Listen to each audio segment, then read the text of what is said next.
Decode the world unfiltered. பாகிஸ்தானுக்கு தக்க பதிலடி கொடுக்கப்படும் என்கிற எச்சரிக்கையை மீண்டும் இந்திய வெளியுறவுத்துறை அளித்திருக்கிறது. இது குறித்து தான் டிகோட் செய்ய இருக்கின்றோம். No military targets have been selected. Only terrorist infrastructure in Pakistan has been hit.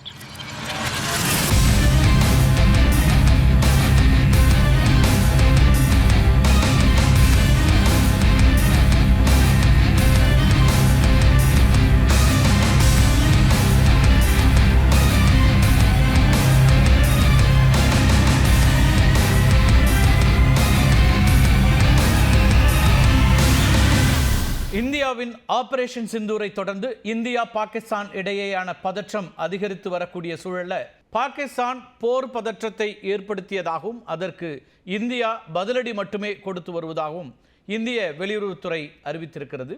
அதிகாரப்பூர்வமான செய்தியாளர் சந்திப்பில் திரு மிஸ்ரி தொடர்ந்து பதற்றத்தை ஏற்படுத்த பாகிஸ்தான் முயற்சி செய்தால் தக்க பதிலடி அளிக்கப்படும் அப்படிங்கிற அந்த ஒரு எச்சரிக்கையையும் கொடுத்திருக்கிறார். உலகத்தின் எந்த மூலையில் பயங்கரவாத தாக்குதல் இருந்தாலும் அங்கு பாகிஸ்தான் இருப்பதாக கடுமையான விமர்சனத்தையும் இந்தியா வைத்திருக்கிறது. இந்தியா சார்பாக இந்திய வெளியுறவுத்துறை செயலாளர் மிஸ்ரியினுடைய செய்தியாளர் சந்திப்பின் மூலமாக உலகத்திற்கு இந்த செய்தி சொல்லப்பட்டிருக்கிறது.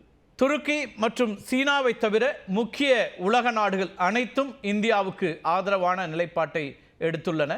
பாகிஸ்தானில் பொதுமக்கள் மீதோ இராணுவ நிலைகள் மீதோ தாக்குதல் நடத்தாமல் பயங்கரவாதிகளை மட்டுமே குறிவைத்து தாக்கியது பாகிஸ்தானுக்கு ஒரு பெரும் பின்னடைவை ஏற்படுத்தி இருக்கிறது என்றுதான் சொல்ல வேண்டும். இன்றைக்கு அதை மீண்டும் அழுத்தம் திருத்தமாக வலியுறுத்தி இருக்கிறது இந்திய வெளியுறவுத்துறை.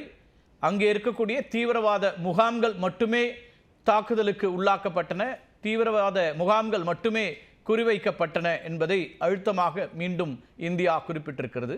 பாகிஸ்தானுடைய இராணுவம் மீதோ அங்கிருக்கக்கூடிய பொதுமக்கள் மீதோ எந்தவிதமான தாக்குதலும் நடத்தாமல் தீவிரவாதிகளை மட்டுமே குறிவைத்து தாக்குதல் நடத்தியதன் மூலமாக பாகிஸ்தான் உலக நாடுகளிடம் முறையிடக்கூட முடியாத நிலை ஏற்பட்டிருக்கிறது.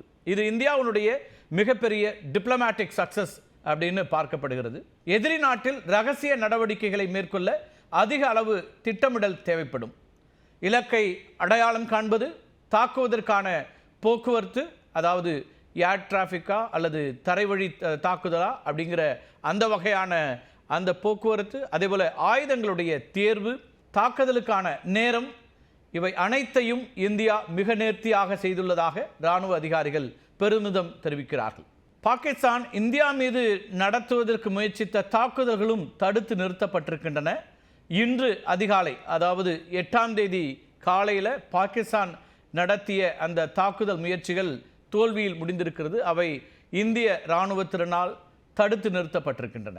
மீண்டும் மீண்டும் பாகிஸ்தான் இப்படி ஏதாவது தீவிரவாத ஆதரவு நிலைப்பாட்டை எடுத்தால் நிச்சயமாக இந்தியாவுடைய பதிலடி கடுமையாக இருக்கும் என்கிற அந்த கருத்தை மீண்டும் அழுத்தமாக குறிப்பிட்டிருக்கிறோம். இந்த நிலையில தான் இந்த முகாம்கள் எப்படி தாக்கி அழிக்கப்பட்டன என்பது குறித்த விரிவான தகவல்களையும் பார்க்க இருக்கிறோம். அதே போல இன்னொரு முக்கியமான பயங்கரவாதி சுட்டுக் கொல்லப்பட்டிருக்கிறார், அது குறித்த செய்தியும் பார்க்கிறோம். பயங்கரவாதிகளுடைய 9 முகாம்களை தாக்க ஏன் ரஃபேல் விமானங்கள் பயன்படுத்தப்பட்டன அப்படிங்கிற ஒரு கேள்வி இருக்கலாம். முதல் காரணம், நீண்ட தூர துல்லியமான தாக்குதல்களை நடத்துவதற்கு ரஃபேல் மிக முக்கியமான ஒரு விமானமாக இருக்கிறது, மிசைலா இருக்குது. ரஃபேலின் ஸ்கால்ப் ஏவுகணைகள் பாகிஸ்தானில் முக்கியமான குறிவைக்கப்பட்ட பகுதிகளுக்கு மட்டும் உள்ளே சென்று தாக்குதல் நடத்தக்கூடிய ஒன்றாகவும் அதேபோல பதுங்கு குழிகளுக்குள்ளும் சென்று அழிவை ஏற்படுத்தும் திறன் கொண்டதாகவும் இருக்கிறது. இந்த ஸ்கால்ப் 500 கிலோமீட்டருக்கு தொலைவில் உள்ள இலக்குகள் மீது அதிக தாக்கத்தை ஏற்படுத்துவதை உறுதி செய்யக்கூடியதாக இருக்கிறது அப்படிங்கிறது இன்னொரு காரணம். அதே நேரத்தில் இந்திய விமானிகளுக்கு எந்த பாதிப்பும் ஏற்படாமல் பாதுகாத்தன என்பதும் குறிப்பிடத்தக்க ஒன்று. அப்புறம் இன்னொரு முக்கியமான அம்சம் உயர்ந்த தொழில்நுட்பம். ஸ்பெக்ட்ரா மின்னணு போர் தொகுப்புங்கிறது ரஃபால் விமானங்களை எதிரி நாடு கண்டறிதலில் இருந்து பாதுகாத்தது. அதனோட ஏஇஎஸ்ஏன்னு சொல்லுவாங்க, ஆக்டிவ் எலக்ட்ரானிக்கலி ஸ்கேண்ட் அரே அப்படின்னு, ரெடார். அது சிக்கலான சூழலில் பல இலக்குகளை கண்காணிக்கக்கூடிய பணியை மிகச்சிறப்பாக மேற்கொண்டது. ஆபரேஷன் சிந்தூரின் போது இந்த தொழில்நுட்பம் பாகிஸ்தானுடைய ரெடார் அதே போல் ஏவுகணை பாதுகாப்புகளை தகர்ப்பதிலேயும் ரொம்ப முக்கிய பங்கு வகித்திருக்கிறது. ரஃபால் போர் விமானங்களில் இருக்கக்கூடிய மற்றொரு முக்கியமான அம்சம்ங்கிறது அதனுடைய பல்திறன், அதாவது மல்டி கேப்பபிலிட்டி. ரஃபால் விமானம் ஒரே நேரத்தில் ஆகாயத்திலிருந்து ஆகாயத்திற்கும் அதேபோல் ஆகாயத்திலிருந்து தரைக்கும் உளவு பணிகளை மேற்கொள்வதற்கு ஏற்ற வகையில் வடிவமைக்கப்பட்ட ஒன்று. அதாவது ஏர் டு ஏர், அதே போல் ஏர் டு எர்த் அப்படிங்கிற வகையில் வடிவமைக்கப்பட்ட ஒன்று. இந்த நடவடிக்கையில் நீண்ட தூர இலக்குகளை தாக்க ஸ்கால்ப் ஏவுகணையும் துல்லிய தாக்குதலுக்கு ஹேமர் குண்டுகளையும் இந்திய ராணுவம் பயன்படுத்தி இருக்கிறது. ரஃபால் விமானங்களை நாம் வாங்கும்போதே இந்திய விமானப்படையினுடைய முன்னாள் தளபதி BS தனோவா ஒரு கருத்தை சொல்லியிருந்தார். அது என்னன்னா, எதிரிகளை குருடாக்கும் அப்படின்னு இந்த ரஃபால் பற்றி குறிப்பிட்டிருந்தார். அதற்கு ஏற்ப எல்லை கட்டுப்பாட்டு கோடு அருகே மலைப்பாங்கான இடங்களில் தாழ்வாக பறந்த ரஃபால் விமானங்கள் புவியியல் தொழில்நுட்பத்தை பயன்படுத்தி பாகிஸ்தானுடைய ராடாரிலிருந்து தப்பி இருக்கின்றன. பாலக்கோட் தாக்குதலின் போது பயன்படுத்தப்பட்ட மிராஜ் விமானங்களை பற்றி உங்களுக்கு தெரியும். அப்போ நம்ம மிராஜ் விமானங்களை தான் பயன்படுத்தினோம். அந்த விமானங்களைப் போல இல்லாமல் ரஃபாலுடைய மேம்பட்ட திறன்கள் துல்லியமான அதிக தாக்கத்தை ஏற்படுத்தும் பணியை உறுதி செய்திருக்கின்றன. ரஃபால் போர் விமானங்களுடைய தரத்தையும் தொழில்நுட்பத்தையும் உறுதி செய்துள்ள அதே நேரத்தில் ஆபரேஷன் சிந்தூர் பாகிஸ்தானுடைய வான் பாதுகாப்பு அமைப்புகளையும் கேள்விக்கு உள்ளாக்கி இருக்குதுங்கிறது ரொம்ப முக்கியமானது. பாகிஸ்தான் சீன தயாரிப்பான HQ-9 சிஸ்டம் அப்படின்னு சொல்லப்படுற வான் பாதுகாப்பு அமைப்புகளை தான் பயன்படுத்தி வருது. அது வான் பாதுகாப்பு அமைப்பு அப்படிங்கிறது ஏர் டிஃபென்ஸ் சிஸ்டம்னு சொல்லுவாங்க. இந்த ஏர் டிஃபென்ஸ் சிஸ்டத்தை எல்லா நாடுகளும் வைத்திருக்கிறார்கள். அதாவது வான் வழியாக வரக்கூடிய தாக்குதல்களை தடுத்து நிறுத்தக்கூடிய ஒரு அமைப்பு அது. அப்படி சீனாவிடமிருந்து வாங்கிய அந்த அமைப்பை தான் பாகிஸ்தான் பயன்படுத்தி வருகிறது. HQ-9 சிஸ்டம் அப்படின்னு சொல்கிறது. இது மட்டும் இல்லாமல் LY-80 சிஸ்டம்ஸ், அப்புறம் மின்னணு ஜாமர்கள் எல்லாம் பாகிஸ்தான் பயன்படுத்தி வருகிறது. இந்த பாகிஸ்தான் கிட்ட இருக்கக்கூடிய இந்த சிஸ்டம்ங்கிறது ரஷ்யாவுடைய பிரபலமான S-300 வான் பாதுகாப்பு அமைப்புகளுக்கு நிகரானவை அப்படின்னு கூறப்பட்டு வந்தது. ஆனால் ஆபரேஷன் சிந்தூரின் போது இவை எதுவும் செயல்படவில்லை என்பது பாகிஸ்தானுக்கு மட்டுமல்ல, சீனாவுக்கும் சங்கடத்தை ஏற்படுத்தி இருக்கிறது. கிட்டத்தட்ட பாகிஸ்தானுடைய லாகூரில் இருக்கக்கூடிய இந்த வான் பாதுகாப்பு அந்த சிஸ்டத்தை நாம் செயலிழக்க வைத்திருக்கிறோம். இந்தியா செயலிழக்க வைத்திருக்கிறது. அதுதான் மிக முக்கியமாக இதில் பார்க்கக்கூடிய ஒரு செய்தியாக இருக்கிறது. 2019ஆம் ஆண்டு பாலக்கோட் வான்வழி தாக்குதலின் போது சீனாவின் இந்த வான் பாதுகாப்பு அமைப்புகள் செயல்படவில்லை அப்படிங்கிறதும் முக்கியம். அப்போது HQ-9 சிஸ்டம்களை தரம் உயர்த்தப் போவதா சீனாவும் பாகிஸ்தானும் சொல்லியிருந்தாங்க. ஆனாலும் மீண்டும் அவர்களுக்கு ஒரு தர்ம சங்கடம் ஏற்பட்டிருக்கிறது, அல்லது சீனாவுக்கும் ஒரு நெருக்கடி என்பதாக இது பார்க்கப்படுகிறது. இதுக்கிடையில் ஆபரேஷன் சிந்தூர் இன்னும் முடிந்து விடவில்லை என்று பாதுகாப்புத்துறை அமைச்சர் ராஜ்நாத் சிங் கூறியிருக்கிறதையும் நம்ம ரொம்ப கவனமாக பார்க்க வேண்டியிருக்கிறது. அப்படி என்றால் இந்தியா எதற்கும் தயாராக இருக்கிறது, எப்போதும் தயாராக இருக்கிறது அப்படிங்கிற பொருள்தான் இன்றைக்கு அதிகாரப்பூர்வமாக சொல்லப்பட்டிருக்கிறது. அனைத்து கட்சி தலைவர்கள் இன்றைக்கு சந்தித்து பேசியிருக்கிறார்கள். அதற்கு பிறகு ராஜ்நாத் சிங் செய்தியாளர் சந்திப்பில் இந்த கருத்தை குறிப்பிட்டிருக்கிறார். இதனால தாக்குதல்கள் பதில் தாக்குதல்கள் அப்படின்னு இரு தரப்புக்கும் இடையிலான மோதல் அதிகரிக்கும் அப்படிங்கிற எதிர்பார்ப்பும் இருக்கிறது. இதற்கு ஏற்றார் போலவே இந்திய ரடார்களை அழிப்பதற்காக கமிகேஸ் ட்ரோன் உள்ளிட்ட தற்கொலை ட்ரோன்களை பாகிஸ்தான் அனுப்பியிருக்கிறது. ஆனால் இந்த ட்ரோன்களை இடைமறித்து இந்திய விமானப்படை தாக்கி அழிச்சிருக்குது. அதுதான் நான் குறிப்பிட்ட இலக்கை அடைந்ததும் வெடித்து சிதறும் வண்ணம் தயாரிக்கப்பட்டவை தான் இந்த பாகிஸ்தானுடைய கமிகேஸ் ட்ரோன்ஸ் அப்படின்னு சொல்லக்கூடிய ட்ரோன்கள். ஆனால் இதற்கு பதிலடி கொடுக்கும் விதமாக பாகிஸ்தான் பாணியில் தற்கொலை ட்ரோன் என சொல்லப்படக்கூடிய ஹார்பி ட்ரோன் மூலமாக லாகூரில் இருக்கக்கூடிய பாதுகாப்பு கட்டமைப்பை இந்தியா தகர்த்திருக்கிறது. இந்த ரெண்டு அம்சங்களையும் நம்ம பார்க்க வேண்டியிருக்கு. ஒன்று, பாகிஸ்தான் நம்ம நாட்டில் நம்ம மண்ணில் ஏற்படுத்த நினைத்த அந்த தாக்குதல் அல்லது இழப்பை நாம் தடுத்து நிறுத்தியிருக்கிறோம். கூடவே லாகூரில் அவங்களுடைய வான்வழி தாக்குதல் தடுப்பு மையத்தையும் நாம் தகர்த்திருக்கிறோம், கட்டமைப்பையும் தகர்த்திருக்கிறோம். இது மட்டும் இல்லாமல் பாகிஸ்தானிலிருந்து ஏவப்பட்ட ஏவுகணையையும் இந்திய பாதுகாப்பு தளவாடமான S-400, ரொம்ப முக்கியமாக நீங்கள் கவனிக்க வேண்டியது, சுதர்ஷன் சக்ரான்னு நம்ம அதை குறிப்பிடுறோம். நம்முடைய ஆர்மி சொல்லுது, வெற்றிகரமாக அதை இடைமறித்து அழித்திருக்கிறது. இந்த S-400 என்ன அப்படின்னு ஒரு ஆர்வம் உங்கள் எல்லாருக்கும் வந்திருக்கும். அதை பற்றி நம்ம விரிவாக பார்க்கலாம். இஸ்ரேலுடைய இராணுவ பாதுகாப்பு கவச அமைப்பான அயன் டோம் பற்றி நம்ம சில மாதங்களுக்கு முன்னாடி பார்த்துருக்குறோம். அயன் டோம் தான் ரொம்ப முக்கியமான ஒரு பாதுகாப்பு அமைப்பு, உலகத்திலே ரொம்ப முக்கியமான பாதுகாப்பை உறுதி செய்யக்கூடிய ஒரு அமைப்பு அப்படின்னு நம்ம பார்த்துருக்கோம் இல்லையா? அதுபோலவே அச்சு அசலாக செயல்படக்கூடியதாக இந்த S-400 வான் பாதுகாப்பு அமைப்பை ரஷ்யா கிட்டேருந்து இந்தியா வாங்கியிருந்தது. பல ஆண்டுகளாக இராணுவ அணிவகுப்புகளில் மட்டுமே காட்சிப்படுத்தப்பட்டு வந்த இந்த S-400 வான் பாதுகாப்பு அமைப்பை முதல் முறையாக நாம் பயன்படுத்தியிருக்கிறோம். இந்தியா கிட்ட ஏற்கனவே ஆகாஷ், அதே போல் பராக் 8 அப்படின்னு ஏர் மிசைல் டிஃபென்ஸ் சிஸ்டம் இதெல்லாம் இருக்குது. அதோட அதிநவீன ரடார்கள் இருக்கக்கூடிய நிலையில் ரஷ்யா கிட்ட இருந்து வாங்கியிருக்கக்கூடிய S-400 வெற்றிகரமாக இயக்கப்பட்டிருக்கிறது இன்றைக்கு. அது ரொம்ப முக்கியமாக பார்க்குறோம். இந்த S-400 மூலமாக பாகிஸ்தானுக்கு நாம் பாடம் சொல்லி கொடுத்துருக்குறோம். இதோட ஸ்பெஷாலிட்டி என்ன அப்படின்னு நம்ம விரிவாக பார்க்கணுன்னா 40, 100, 200 மற்றும் 400 கிலோமீட்டர் என்று 4 கட்டங்களாக தடுப்பு அரண் போல இந்த S-400 பயன்படுத்தப்படுகிறது. ட்ரோன்கள், போர் விமானங்கள், கண்டம் விட்டு கண்டம் தாக்கக்கூடிய ஏவுகணைகள் எதுவாக இருந்தாலும் தடுத்து தகர்க்கக்கூடிய வல்லமை பெற்றதாக இந்த S-400 இருக்குது. ஆபரேஷன் சிந்தூரில் 100க்கும் மேற்பட்ட பயங்கரவாதிகள் கொல்லப்பட்டுள்ளதாகவும் அமைச்சர் ராஜ்நாத் சிங் தெரிவித்திருக்கிறாரு. இதில் முக்கியமான ஒருத்தர் அப்துல் ரவூப் அசார். யார் இந்த அப்துல் அசார் அப்படிங்கிற கேள்வி உங்களுக்கு எழலாம். மிக முக்கியமான பயங்கரவாதி. யார் இந்த பயங்கரவாதி அப்படிங்கிறதையும் நம்ம பார்த்துடலாம். நேற்றைக்கு ஒரு பயங்கரவாதியை பற்றி நம்ம பார்த்தோம்.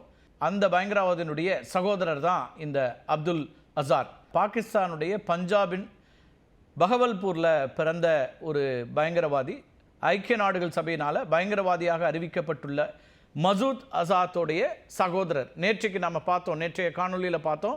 மசூத் அசாருடைய குடும்பத்தினர், அவருடைய பாதுகாவலர்கள் அப்படின்னு 14 பேர் கொல்லப்பட்டிருக்கிறார்கள். அதில் மசூத் அசாருடைய சகோதரராக இருக்கக்கூடிய இந்த அப்துல் ரவூப் அசார் அவரும் கொல்லப்பட்டிருக்கிறார். இந்த பயங்கரவாதியும் கொல்லப்பட்டிருக்கிறார். இப்போ கொல்லப்பட்டிருக்கக்கூடிய அப்துல் அசாத் எப்படின்னா, மசூத் அசாரை போல பொது நிகழ்வுகளில் பங்கேற்கக்கூடிய ஒரு மனிதர் அல்ல. நிழல் உலக வாழ்க்கையை வாழ்ந்த ஒரு பயங்கரவாதி. இவருடைய புகைப்படங்களையோ வீடியோக்களையோ கூட காண்பது மிகவும் அரிதான ஒன்று. ஒரே ஒரு புகைப்படம் தான் இப்போ நம்ம எல்லா தொலைக்காட்சிகள்லையும் உலக அளவில் இருக்கக்கூடிய ஊடகங்களையும் வரக்கூடியதாக இருக்கும். இந்த மசூத் அசாத் தொடங்கிய ஜெய்ஷ் இ முகமது இயக்கத்தினுடைய செயல் தலைவராக இந்த அப்துல் அசார் இருந்தார். இந்தியாவில் நடைபெற்ற பெரும்பாலான பயங்கரவாத தாக்குதல்களுக்கு மூளையாக செயல்பட்டதாக இந்திய உளவுத்துறை இவர் மீது குற்றம் சாட்டுகிறது. எப்படி மசூத் அசார் எப்படி ஒரு மூளையாக இருந்தாரோ அதே போல் அவருடைய சகோதரரும் இருந்திருக்கிறாரு. சர்வதேச அழுத்தங்களுக்கு அடிபணிந்து 2002ஆம் ஆண்டு பாகிஸ்தான் ஜெய்ஷ் இ முகமது இயக்கத்தை தடை செய்தது. ஆனாலும் ரவூப் அசார் நிதி திரட்டுதல், ஆட்களை சேர்க்கிறது அப்படின்னு பல பணிகளை மேற்கொண்டு வந்தார் அந்த அமைப்புக்காக. இந்தியாவில் நடந்த மிகவும் கொடூரமான பயங்கரவாத தாக்குதல்களில் ரவூப் அசாருக்கும் நேரடியான தொடர்பு இருக்குது அப்படிங்கிறது நம்முடைய உளவுத்துறையினுடைய செய்தி. இந்த ரவூப் அசாருடைய பயங்கரம் அப்படின்னு சொல்கிறோம் இல்லையா, அப்படி என்னெல்லாம் செய்திருக்கிறார் அப்படின்னு பார்த்தீங்கன்னா, தாக்குதல் இலக்குகளை மிக துல்லியமாக நிர்ணயிப்பது, தாக்குதல் நடத்தக்கூடிய நேரத்தை தீர்மானிக்கிறது, அதிகபட்சமான இழப்பை ஏற்படுத்தக்கூடிய வகையில் இந்த தாக்குதல்களை திட்டமிடுறது அப்படின்னு எல்லாவற்றையும் ரவூப் அசார் பல்வேறு வகைகளில் மூளையாக செயல்பட்டிருக்கிறார் அப்படிங்கிறது இந்திய உளவுத்துறை அதிகாரிகளுடைய கருத்தாக இருக்குது. குறிப்பாக சில சம்பவங்களை நம்ம பார்க்க முடியும். இந்தியாவில் ஏற்பட்ட மிகப்பெரிய இழப்புகள், இந்தியா மீது நடத்தப்பட்ட பயங்கரவாத தீவிரவாத தாக்குதல்கள் அப்படின்னு பார்த்தீங்கன்னா, 1999ஆம் ஆண்டு இந்தியன் ஏர்லைன்ஸ்க்கு சொந்தமான IC-814 விமானத்தை கடத்தியதில் முக்கிய பங்காற்றியவர் இந்த ரவூப் அசார். இந்த விமானத்தை கடத்தி ஸ்ரீநகர் சிறையில் இருந்த அவருடைய சகோதரர் மசூத் அசார் விடுதலைக்கு முக்கிய காரணமாக இருந்தவர். அதேபோல் IC-814 விமான கடத்தலின் போது மசூத் அசாரோடு விடுவிக்கப்பட்டவர் அல்-கொய்தாவை சார்ந்த உமர் சயீத் ஷேக். இவர்களை விடுவிப்பதற்காக இந்த விமான கடத்தலை செய்ததில் மிக முக்கிய பங்கை ஆற்றியவர் தான் இந்த பயங்கரவாதி.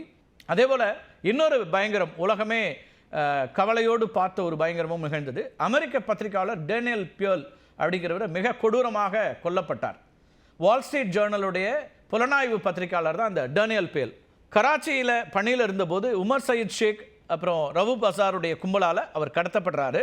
அமெரிக்க சிறையில் இருக்கக்கூடிய பாகிஸ்தானியர்களை விடுவிக்க வேண்டும் அப்படிங்கிறது தான் அவங்க வச்ச நிபந்தனை. அதாவது அப்போ அல்-கொய்தா வைத்த நிபந்தனை, அல்-கொய்தாவுக்காக இவங்க தான் இந்த கடத்தல் வேலையை செய்கிறாங்க. இதனை அப்போது அமெரிக்க அரசு நிராகரித்து விட்டது. இந்த நிராகரிப்புக்கு பிறகு என்ன நடக்குதுன்னா, மிக கொடூரமாக டேனியல் பியர்ல் கழுத்தை அறுத்து கொல்லப்பட்டார். அப்படி அவர் கொலை செய்யப்படுவதை வீடியோ எடுத்து வெளியிட்டது அல்-கொய்தா இயக்கம். அவங்க எல்லாருக்கும் நினைவுக்கு வரும். அதற்கு பின்னால் இருந்ததும் இந்த பயங்கரவாதி தான். உலகையே பெரும் அதிர்ச்சிக்கு உள்ளாக்கிய இந்த சம்பவத்திற்கு துணை போனவர், பின்னால் இருந்தவர், மூளையாக இருந்தவர் அப்படின்னு ரவூப் அசாரை நம்ம தொடர்ச்சியாக பயங்கரவாதியாக அறிவிக்கப்பட்டதிலிருந்தே உலக நாடுகளும் இந்தியாவும் குறிப்பிட்டு வருகிறது. அதுக்கு பிறகு 2001ஆம் ஆண்டு இந்திய நாடாளுமன்ற தாக்குதல், அதேபோல் 2005 அயோத்தி தாக்குதல், 2016 பதான்கோட் விமானப்படை தள தாக்குதல் அப்படின்னு இது எல்லாத்துலேயுமே இவருடைய நேரடியான தொடர்பு இருந்திருக்கிறது. மசூத் அசார் எப்படி இருக்காரோ அவருடைய சகோதரரும் இதில் நேரடியான தொடர்பில் இருந்த ஒருத்தர். ஜெய்ஷ் இ முகமதுனுடைய சித்தாந்த மையம் அதே போல பயிற்சி களமாக இருக்கக்கூடிய மர்காஸ் சுபான் அல்லாஹ் வளாகம், நம்ம நேற்றே இதை பற்றி பார்த்தோம். இந்த வளாகமும் ஆபரேஷன் சிந்தூரில் மிக முக்கியமாக குறிவைக்கப்பட்ட ஒன்று, அழிக்கப்பட்ட ஒன்று. அந்த இடத்தில் இருக்கக்கூடியவர் அப்போது ரவூப் அசார் உடன் மசூத் அசாருடைய குடும்பத்தை சார்ந்த 10 பேர், அப்புறம் 4 உதவியாளர்கள் கொல்லப்பட்டிருக்கிறாங்க. ரவூப் அசாருடைய மரணம் அப்படிங்கிறது ஜெய்ஷ் இ முகமது அமைப்புக்கு ஒரு பெரிய நெருக்கடியை ஏற்படுத்தும் அப்படிங்கிறது எல்லோருடைய எதிர்பார்ப்பாகவும் இருக்கு. இந்த அப்துல் ரவூப் அசார் இருக்கார் இல்லையா, இவர் இந்த பயங்கரவாதி கொல்லப்பட்டு விட்டதுனாலும் அதே நேரத்தில் அவருடைய சகோதரர் மசூத் அசார் உடல்நலம் குன்றி தலைமறைவாகி இருக்கிறதுனாலையும் ஜெய்ஷ் இ முகமதுனுடைய முக்கிய தலைமை அப்படிங்கிறது நெருக்கடிக்கு உள்ளாகி இருக்குது. பல ஆண்டுகளாக அப்துல் ரவூப் அசார் உளவுத்துறை கண்களில் மண்ணை தூவி விட்டு இந்தியாவுக்கு எதிராக செயல்பட்டு வந்த ஒரு பயங்கரவாதி. எப்போதுமே உளவுத்துறை நிறுவனங்களை விட ஒரு படி மேலே போய் தாக்குதல்களை அரங்கேற்றி வந்திருக்கிறார். அப்படியான திட்டங்களை நிறைவேற்றியிருக்கிறார். பஹாவல்பூர் மற்றும் ராவல்பிண்டியில் இருக்கக்கூடிய பாதுகாப்பு மையங்களுக்கு இடையில் பாகிஸ்தானுடைய உளவுத்துறை பாதுகாப்போடு சுற்றி வந்த ஒரு பயங்கரவாதி தான் இந்த ரவூப். தற்போது ஆபரேஷன் சிந்தூர் மூலமாக இந்தியா மே 7ஆம் தேதி 9 இலக்குகளை குறிவைத்து தாக்கி இருக்கிறது. பாகிஸ்தானில் இருக்கக்கூடிய தீவிரவாத முகாம்களை நாம் அழித்திருக்கிறோம். அதில் பயிற்சி பெற்றவர்கள் அவர்களெல்லாம் அழிக்கப்பட்டிருக்கிறார்கள். முக்கியமான பயங்கரவாதிகள் அவருடைய குடும்பத்தினர் அப்படிங்கிறவங்களும் கொல்லப்பட்டிருக்கிறாங்க. இந்த தாக்குதலில் எந்த ஒரு பொதுமக்களும் கொல்லப்படலை. அதே போல் பாகிஸ்தான் ஆர்மி மீதும் எந்த தாக்குதலும் நடத்தப்படலை. ஏன்னா இது ஒரு ஸ்ட்ராட்டஜிக் மூவாகவே இருக்குது. பாகிஸ்தான் ஆர்மி மீதோ பொதுமக்கள் மீதோ தாக்குதல் நடத்தியிருந்தால் பாகிஸ்தான் உலக நாடுகள்கிட்ட தாங்கள் இதுபோல் ஒரு போரை தொடுப்பதற்கு அல்லது இந்தியா மீது தாக்குதல் நடத்துவதற்கான ஒரு ஜஸ்டிஃபிகேஷன் கொடுப்பதற்கான ஒரு இடமாக மாறி இருக்கும். ஆனால் அதற்கான வாய்ப்பையும் கொடுக்காம பாகிஸ்தானை ஒரு நெருக்கடி நிலைக்கு இந்தியா தள்ளி இருக்கிறது அப்படின்னு தான் சொல்லணும். பெரும்பாலான நாடுகள் பாகிஸ்தானை இப்போது கண்டிக்கக்கூடிய சூழலில் இருக்கிறது. தீவிரவாத ஆதரவு நிலைப்பாட்டிலிருந்து பாகிஸ்தான் பின்வாங்க வேண்டும் அப்படிங்கிற கருத்துக்களையும் சொல்லிட்டு இருக்கிறாங்க. அதே நேரத்தில் இந்த முறை இந்தியாவும் இன்னும் உறுதியாக, அதாவது ஒவ்வொரு முறையும் தீவிரவாதிகளை நாம் இங்கே தாக்குதல் நடத்தும் போது அவர்கள் மீது எதிர்த்தாக்குதல் நடத்துவது அப்படிங்கிறது போக இப்போது பாகிஸ்தான் மண்ணுக்கே சென்று அங்கே இருக்கக்கூடிய முகாம்களை அழிப்பது அப்படிங்கிற இடத்திற்கும் இந்தியா நகர்ந்திருக்கிறது. இன்னும் அடுத்த கட்ட பதிலடிக்கும் தயாராக இருக்கிறோம் அப்படிங்கிற கருத்தையும் இந்திய வெளியுறவுத்துறை அதிகாரிகள் தெரிவிச்சிருக்கிறாங்க. எனவே அடுத்தடுத்த நிலைகளில் பாகிஸ்தான் என்ன செய்ய போகிறது என்பதை பொறுத்தே இந்தியாவினுடைய பதிலடி இருக்கும். மீண்டும் ஒரு காணொலியில் சந்திக்கலாம் நண்பர்களே. நன்றி, வணக்கம்.